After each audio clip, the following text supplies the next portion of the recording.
Hello and welcome back to An Old Man Watches, and today I'm going to be talking about the 1977 alleged comedy Prime Time. And the movie is an anthology film. It consists mostly of a series of vignettes and skits that are not really related to one another, but are loosely connected via a simple framing story.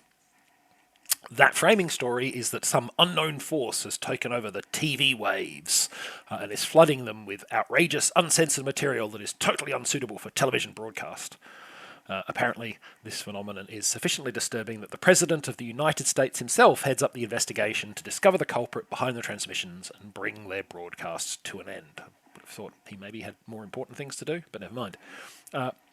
Of course, in the meantime, those transmissions continue, and most of the film is made up of the very material that the characters in the movie are allegedly trying to stop. Oh, the irony. It's side-splitting in its hilarity, right? Well, no, of course not. But trust me, by the sense of this film, our movie is made up of exactly the content our characters claim they're trying to stop, is kind of brilliantly incisive comedic gold. But then the rest of the movie is a very low bar to clear. So the fault for prime time most probably lies with Saturday Night Live, which began broadcasting in 1975. That show's success led to a number of feature film adaptations of its sketch show format, many of which traded on the fact that they could include content not allowed on public broadcast television, such as nudity and swearing. The most successful of those films was probably the Kentucky Fried Movie, which launched the career of director John Landis, made for well under $1 million. That independently produced film recouped over 10 times its budget at the box office. Prime Time appears to have been produced for far, far less money than even the Kentucky Fried Movie, however, probably around $50,000. And the primary funder was Warner Brothers, who probably figured that at that price point they couldn't help but make money. And then they actually saw the film. Warner Brothers took one look at the finished product and shelved the film as unreleasable.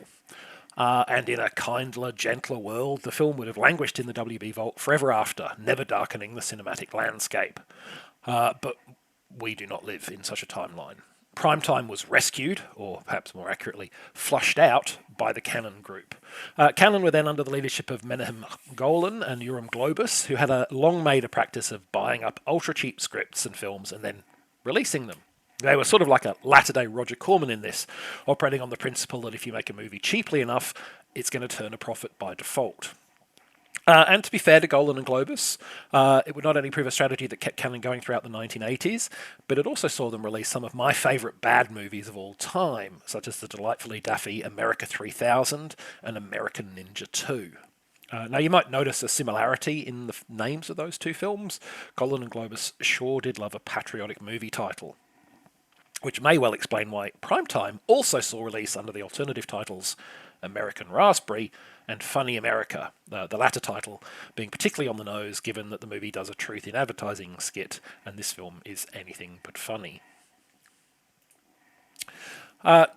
Unfortunately, all of that this movie shares with some of Cannon's more enjoyable slices of schlock is its minuscule cost and its attempt at a patriotic title. It's trenchantly unfunny stuff, targeting the bottom of the barrel and somehow failing even to achieve that level of quality.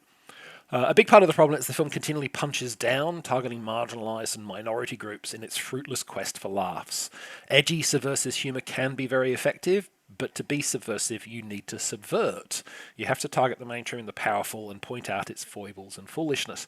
Primetime never does this. Instead, it invariably punches down on the apparent assumption that racism is hilarious and obese people are intrinsically amusing. It's all very much the laziest of lazy joke writing.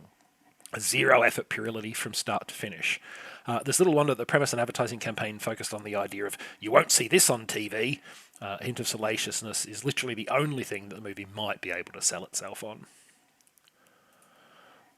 The thing is, though, even if the jokes in Primetime were actually sharp and clever, instead of dull and obvious, the movie makers appear to have been so focused on how switching to cinematic release would let them do things they couldn't do on television, that they have entirely forgotten to consider the advantages that television has over the feature film format.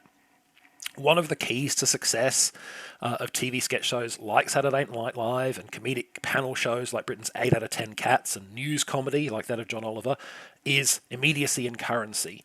Something that happens in the real world, you bang out a sketch or prepare some ad-lib jokes about it, and you get that content out within a few days, sometimes even a few hours. Everybody immediately knows what you're talking about. It's very current. It's very hip. Feature film production, on the other hand, is a much longer process, and it inherently lacks that immediacy. Spoofing current TV commercials or riffing on specific social or political events is a lot less effective when it may be months or years before your gags are seen. But perhaps I'm being unfair to the writers of this trek. Perhaps they did understand that their show would quickly become dated, and that's why they employed so little effort in writing it. Perhaps the entire strategy was to wring it out as fast as possible and cash in while they could. And if so, well, they managed to make a film so bad that it ended up being shelved for a long time, which rather torpedoed the whole get it out as fast as possible strategy. Primetime is a bungled, misguided production from start to finish. Don't waste 70 minutes of your life on it, especially if you've already used 6 of them to watch this video. Next time, I'm going to look at 3 different screen adaptations of Shakespeare's play Much Ado About Nothing. That's 1993's Kenneth Branagh version, Joss Whedon's 2012 effort, and a made-for-TV reimagining of the tale from 2005. But that's next time. Until then, thanks for watching this video, and I hope you enjoyed it.